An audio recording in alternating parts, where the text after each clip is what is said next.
Pour commencer notre recette, nous allons utiliser 2 mangues. Avec un couteau, nous les couperons en 2. Avec le couteau à nouveau, nous ferons des incisions de cette manière, sans traverser la peau. Nous utiliserons uniquement cette partie de la pulpe de la mangue. Fais très attention à ne pas te couper.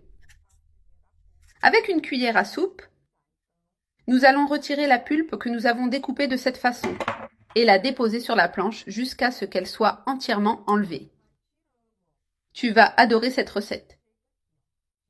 Et de cette manière, nous ferons la même chose avec toutes les mangues. Maintenant, nous allons prendre toute la pulpe de mangue et la mettre dans le mixeur. La mangue doit être mûre, car cela donne une saveur plus intense et délicieuse. Nous allons ouvrir et mixer très bien. C'est déjà prêt. Nous allons retirer et mettre toute cette pulpe de mangue dans un bol. Elle a une texture crémeuse parfaite. Regarde la perfection de cette purée de mangue. Maintenant, dans une poêle, je vais allumer le feu. Nous allons mettre une tasse de noix de coco râpée en flocons dans la poêle. Maintenant, avec une spatule, nous allons bien mélanger la noix de coco jusqu'à ce qu'elle soit bien dorée et croustillante. Cette noix de coco râpée est délicieuse et parfaite, et le secret est de mélanger jusqu'au bon point. Le secret est de bien mélanger et de garder le feu doux. Le point idéal est lorsque la noix de coco est dorée. Maintenant, avec cette tasse doseuse, nous allons prendre la pulpe de mangue et la mettre sur la noix de coco. Je vais ajouter une demi-tasse de lait concentré.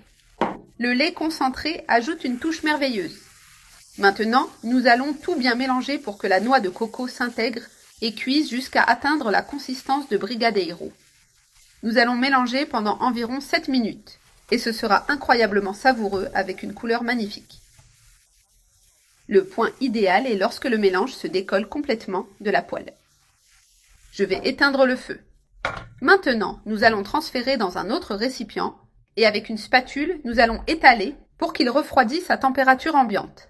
Il a bien refroidi.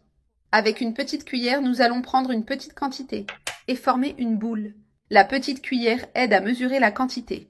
Avec les mains enduites d'huile de coco, nous allons former des petites boules en forme de brigadeiro. Et de cette manière, nous les ferons de la taille que tu préfères.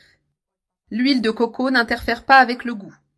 Maintenant, nous allons enrober les boules de noix de coco râpées fines et les recouvrir complètement. Après les avoir enrobées de noix de coco, nous les plaçons dans des caissettes pour brigadeiro et elles seront magnifiques. De cette manière, nous ferons avec le reste. J'ai terminé tous les brigadeiros et les voilà. Parfait. Il ne reste plus qu'à déguster ces brigadeiros à la mangue avec de la noix de coco qui sont incroyables.